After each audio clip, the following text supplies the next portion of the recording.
Está chegando. A noite mais inesquecível de todos os tempos. Fortaleza recebe agora a Triune Group, um movimento vivo de conhecimento, de network, de inovação, um evento. Uma noite pensada para empresários que desejam conquistar autoridade, posicionamento e lealdade. Você já se perguntou por que alguns profissionais somem e outros ficam na memória? Em uma noite muito especial, vamos lhe mostrar como ser percebido, desejado e lembrado. Quando esses três se conectam, a sua marca sai do invisível e se torna inesquecível. Com a identidade definida, vem a pergunta: como ser percebido como autoridade? Posicionamento cria base. Autoridade amplia a confiança. Experiência memorável transforma em lealdade. Junte-se a nós nessa noite memorável, com muito network, troca de experiência e aprendizado. Um encontro feito para quem não espera o futuro, mas constrói o presente. Triune Group, o começo de uma nova história empresarial. O futuro já começou.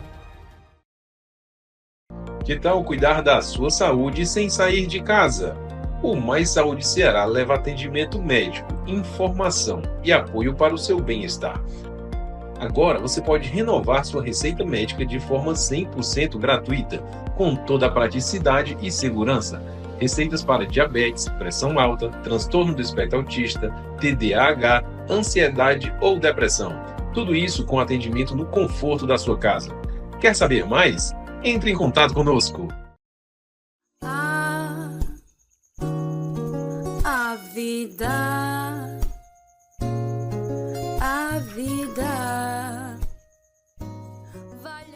Continuando com o programa Melhor da Vida, nós estamos agora, pessoal, com uma entidade, com o professor, doutor advogado Afonso Albuquerque.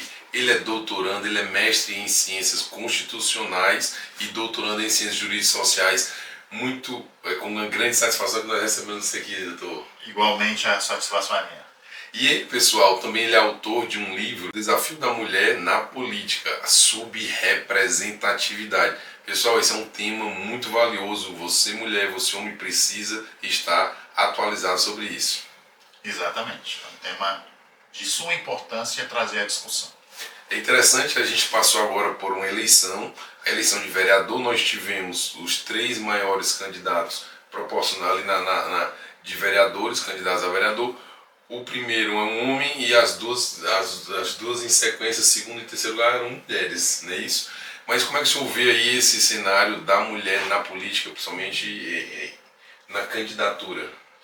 A mulher ela tem que se inserir cada vez mais na política brasileira, porque a mulher hoje representa 52% do eleitorado brasileiro, mas efetivamente, eu costumo trabalhar os 3 Es, né? A eficiência, a eficácia e a efetividade.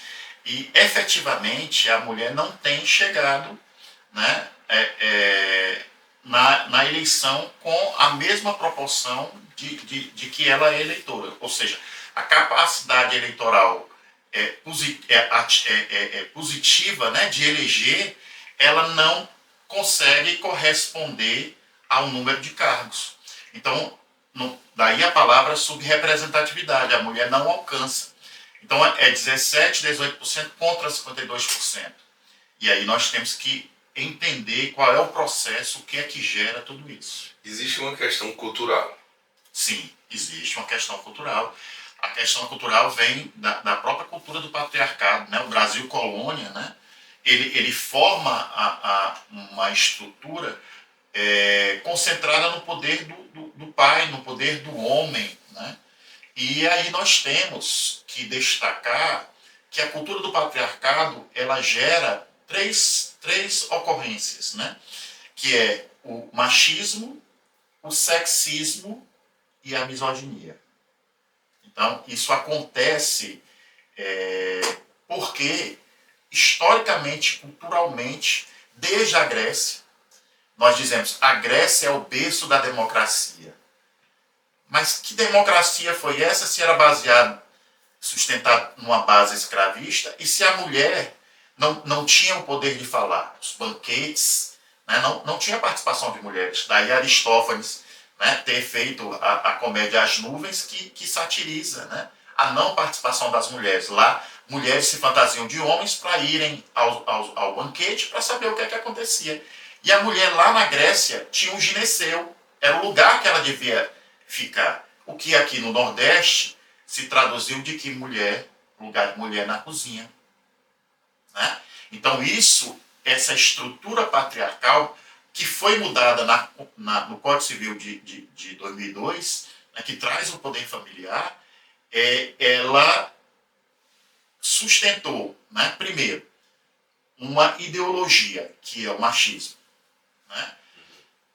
Uma visão social de mundo em que o homem é superior à mulher, que o homem é mais racional do que a mulher. Que o homem é mais inteligente do que a mulher. Né? Quando isso a gente sabe que não é verdade. Né? Há o sexismo, que já é o preconceito, derivado do machismo, que se traduz nos cargos diretivos das grandes empresas, onde mulheres hoje ainda ganham menos do que homens. Né? E na política também. Mas o mais grave é a misoginia, né, que levou à lei da violência política. Né? A misoginia vem do grego misó, ódio, e giné, mulher.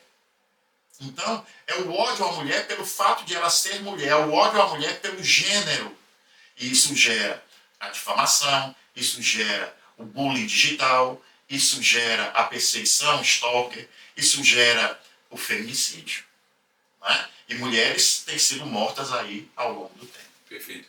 É assim, o seu livro é bem interessante que ele fala desafios da mulher. É um desafio da mulher para a mulher, ela se ver mais política, né? E é um desafio para a sociedade, para ele enxergar as mulheres como representantes. Né? Como o senhor falou, 52% do eleitorado é feminino, mas só 17% é de mulheres que representam a população.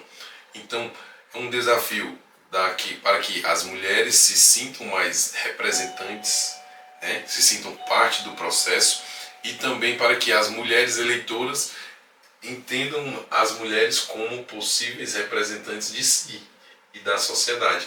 Né? Mas o interessante, assim, houve uma luta, a gente sabe que tem avanços, não tão rápidos como se queria, mas existe agora, por exemplo, uma questão de cota de candidaturas, não é isso? Sim, que é a ação afirmativa, que é 30% das candidaturas dentro do partido tem que ser de 30% a 70%. 30% é o mínimo, 70% é o máximo. Mas 30% no mínimo tem que ser de mulheres. Né? E aí o Supremo Tribunal Federal teve uma decisão no sentido de que também o fundo eleitoral, o fundo partidário, seja correspondente também ao financiamento de candidaturas de mulher em 30% também. Né? Então, essa política de cotas, ela foi importante num primeiro momento, mas ela já precisa avançar. Ela é 30% de mulheres, tá? Mas aí nós tivemos um viés, o viés do preconceito, que a gente chama de Old Boys Club, o clube dos velhos rapazes dentro do partido político, porque a mulher, ela consegue se candidatar, mas se você olhar lançar teu olhar para a estrutura do partido, quantas mulheres tem dentro de um partido, no quadro diretivo de um partido? Então, isso acaba gerando, né, nesse viés preconceituoso do machismo, né, dessa ideologia, desse sexismo, acaba gerando um financiamento tardio da mulher, né, cumpre o valor designado, mas deixa para colocar depois o valor para a mulher se lançar candidata. Mas aí mais grave, né, que é a fraude das cotas partidárias. E aí o preconceito ele vem novamente quando o TSE, em uma decisão que nós tivemos aqui de 4 deputados, né, dos 4 deputados, se não me falha a memória, 2 mulheres, se decide, o sistema eleitoral ele decide por punir os candidatos e não punir o partido. Né? Então, a perda da candidatura, né? 2 mulheres... O mandato, né? Foi a perda do mandato, a decisão. Isso. Então, 2 mulheres, né, que se lançaram como candidatas... Foram bem votadas. Foram muito bem votadas. Mais de 60 mil votos. São punidas em nome da cota partidária. De defesa da mulher. De defesa da mulher, que deveria lhes favorecer. E isso aconteceu também com vereadoras recentemente, né, na última eleição. Então, isso não pode acontecer. Né? O TSE, em nome de preservar, de lutar contra a fraude eleitoral, para preservar a política de cotas de 30%, punir mulheres que conseguiram, a duras penas, furar esse bloqueio histórico, cultural, patriarcal e conquistar o seu lugar de direito. Porque não é um lugar de direito. Veja bem que desde Berta Lutz, que foi uma das primeiras mulheres, né, a lutar pelo sufrágio das mulheres, lá em 1932 é que a mulher começa a votar, né? Ela vai ser a segunda mulher, né, deputada federal. Se não me falha a memória, a Celina Guimarães Viana, ela vai ser a primeira eleitora do Brasil, antes mesmo do sufrágio acontecer.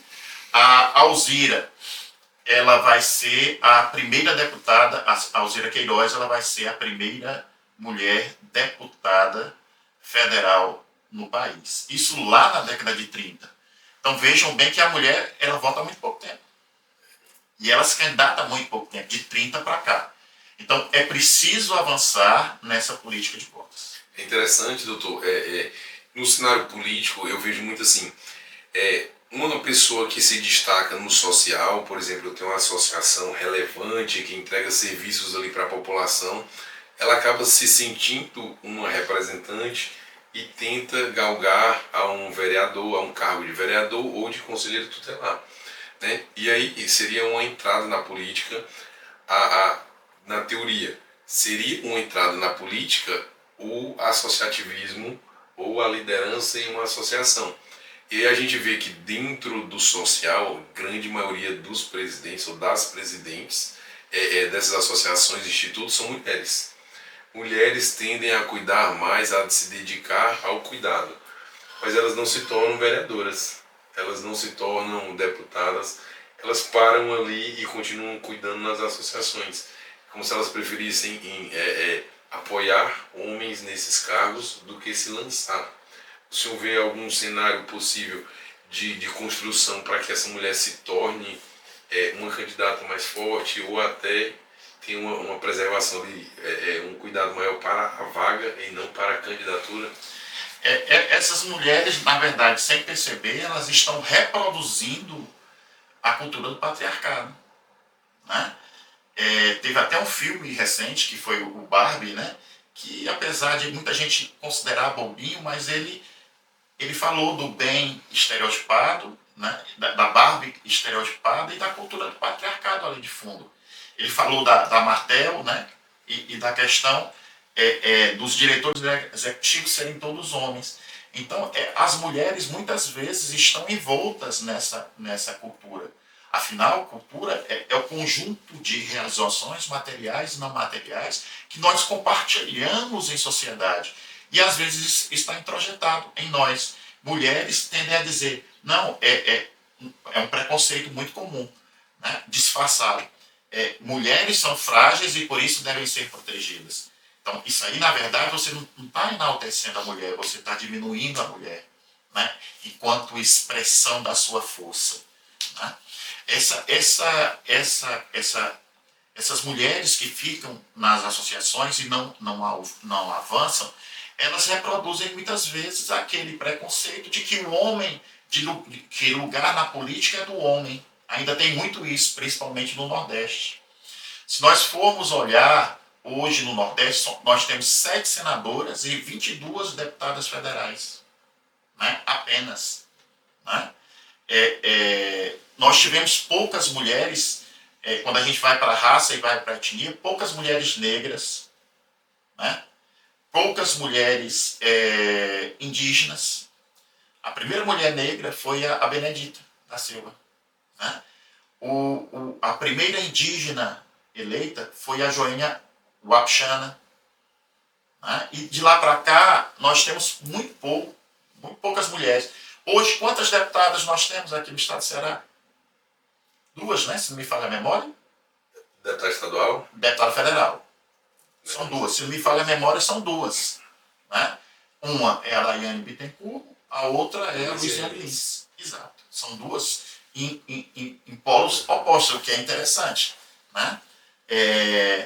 Então, nós temos que romper com esse viés preconceituoso de que lugar da mulher é cuidando da família, é cuidando do marido, cuidando dos filhos. Né? Lugar da mulher é na política, porque tudo que nós fazemos é política. Quando nós pensamos, isso é política. Quando nós estudamos, isso é política. Quando nós conversamos aqui, isso é política. Né? Então a mulher tem que ter uma participação efetiva na política, sim, até para que se faça representar a sua grande maioria como eleitor. Interessante, sim. Biologicamente e populacionalmente, a mulher precisa ser preservada, o ventre para a reprodução, não estou diminuindo as mulheres, né? O ventre para a reprodução, para a manutenção da espécie. E aí se criava assim, para facilitar a discussão, porque senão a gente vai pensar muito, aí se diz assim, mulher não deve ir para a guerra, porque ela vai morrer jovem e não vai procriar. Aí fica parecendo até lógico, faz sentido, a gente precisa ter a população rejuvenescida. Nas guerras, quando um país invadia o outro, matava todos os homens e preservava as mulheres, porque aquela nação precisava ser reconstruída. Mas só que hoje a gente vê assim, uma mulher não pode ir para um exército ou para a guerra, né? Fica uma nova interrogação, porque agora existem várias formas de guerra. Então uma mulher ela pode realmente estar onde ela quiser, inclusive no exército, e ela não corre risco de morrer. Ela pode ser uma piloto de drone, por exemplo, que ela está com a sua habilidade, desenvolvendo a sua habilidade, né, e participando dessa área fechada, clubinho ou boy, como você falou, né, e executando uma ação sem ter esse risco. Eu penso assim, de corrigir esses pensamentos fechados para esse novo modelo de sociedade. Né? A mulher pode sim estar onde ela quiser e ela tem capacidade de estar onde ela quiser também, inclusive nos locais onde ela teria um risco maior ou um prejuízo maior, principalmente relacionado à sua vida. O que é interessante é que se nós lançarmos um olhar, década de 30 para cá, das eleições, né, nós vamos ver outras mudanças, porque a mudança cultural ela é lenta. Né? São anos de dominação do homem. Né? Se você vê o atavismo genético, era do homem perseguir a mulher, o casamento entre o ser primitivo, lá no Australopithecus africanenses, né? Lá no sítio de Matacansgache, lá na garganta de Olduvai, na África, lá do sul, era a mulher correr e o homem possuir a mulher mediante estupro. Né? E isso veio um atavismo genético para os nossos tempos, dos nossos avós, bisavós, não sei se o doutor lembra, de que quando eu queria casar com a menina e a família não autorizava, eu raptava a mulher de véspera, né? Eu raptava na noite e depois devolvia no outro dia. E aí se presumia, né, a coabitação, e aí para reparar a honra da mulher tinha que casar. Mas eu queria chamar a atenção aqui para um detalhe que as pessoas, em relação a esse contexto que o doutor falou.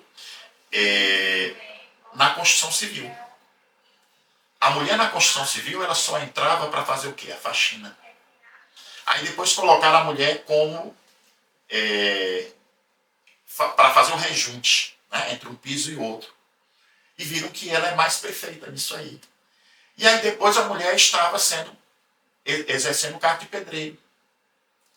E descobriram, tem uma dissertação de mestrado em São Paulo que eu li, que é muito interessante, que a mulher produz mais, que ela senta mais tijolo, porque ela não dá as 3 batidinhas do homem. Né? Então a mulher ela é mais competente, em cada canto que ela se propõe aí, ela se torna mais competente, porque ela tem que provar o seu valor, e tentando provar o seu valor, ela faz com mais perfeição. Né? Ela faz com mais perfeição. Ela consegue, né, fazer isso com mais perfeição. E ela precisa disso, porque a mulher tem que provar seu valor para onde ela vai. O doutor falou aí, né? Operadora de drones. A gente não sabe como é que vai ser o futuro, mas a gente tem uma certeza. Com a evolução das TICs, das tecnologias de informação e comunicação, o mundo será 100% digital, futuramente. E é nesse mundo que nós teremos uma tendência maior à equiparação, à paridade de homens e mulheres, em todos os níveis. Né? Porque aí já não haverá mais desculpas, né? Não haverá mais gaps, né? E aí nós conseguiremos, né, que a mulher realmente ocupe o seu lugar devido, o seu papel devido na história. E não apenas mulheres isoladas, como foi a Anita Garibaldi, por exemplo. Grande heroína, né, do Exército Brasileiro, já que falamos também de guerras e de exército. Perfeito. E assim, quais os desafios que você entende para as mulheres eleitoras, para elas abrirem os olhos para a representatividade feminina? Primeiro tem que se buscar a capacitação constante. Né? Os partidos eles têm feito muito a política de incentivo, muito a campanha de incentivo, mas tem que haver capacitação das mulheres. Porque o conhecimento e o conhecimento técnico, ele traz a compreensão dessas mulheres que o doutor falou anteriormente, que participam da presidência das associações, mas não chegam a serem candidatas e não conquistam um cargo eletivo, para que elas se percebam, né, como legítimas representantes da sua comunidade, que elas podem galgar um posto mais elevado. Então a capacitação, o conhecimento, ele liberta. Né? A educação pode não mudar o ser humano, mas ela não pode mudar o mundo, mas ela pode mudar o ser humano e o ser humano transformar o mundo. Né? Então, a educação é um primeiro passo. A educação ela traz uma mudança cultural, uma mudança de visão social de mundo, porque é preciso mudar a visão social de mundo. Mas a gente não pode ficar só por aí. Em outro lado, nós precisamos avançar na legislação, né, na mudança constitucional, aquilo que eu falei da questão de mudar até mesmo para evitar que a mulher deixe de ser eleita para uma eleição que garanta, né, 30% de vagas, por exemplo, até 70% de vagas das mulheres dentro do Congresso Nacional, por exemplo. Né, porque ela já chegou no Executivo, já temos mulheres, né, várias mulheres prefeitas, né, governadoras, já tivemos mulher presidente, né, do país. Então, é preciso que haja mudança legislativa.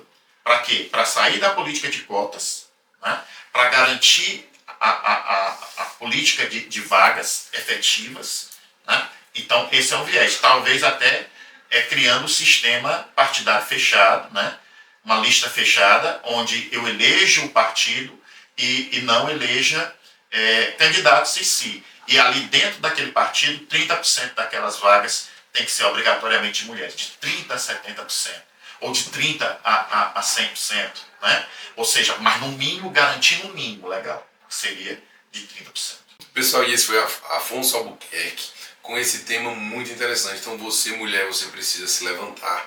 Mulher, você já brigou tanto, você já exigiu tanto seus direitos, e agora está mais fácil. Já existe um arcabouço, toda uma estrutura para você, tanto se tornar uma representante do povo, como para você apoiar outros representantes. A nossa entrevista vai ficando por aqui, o programa vai continuar, e não sai daí que a gente volta já.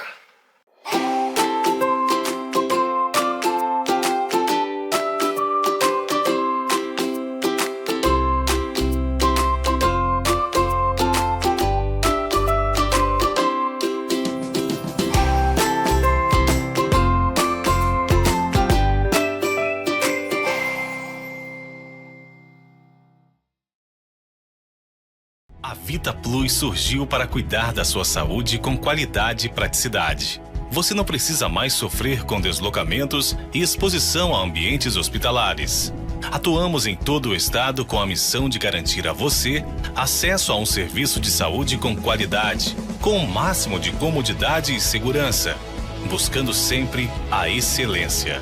Conosco você pode esperar pelo que mais prezamos: Atendimentos eficazes por médicos qualificados e experientes. Contamos com uma equipe especializada de profissionais de saúde capacitados e preparados. Assine agora e tenha acesso imediato a todos os nossos benefícios. Vita Plus é bem-estar. Vita Plus é segurança. Vita Plus é saúde que te acompanha. O melhor da vida é viver, curtir um momento sem se preocupar, deixar na memória e não registrar apenas a câmera de um celular. O melhor da vida é curtir, sorrir, brincar com quem ainda está aqui, pois a vida é um sopro, então vamos amar. A qualquer momento memórias pode tornar. Pessoal, espero que vocês tenham gostado dos nossos convidados e de tudo aquilo que nós trouxemos.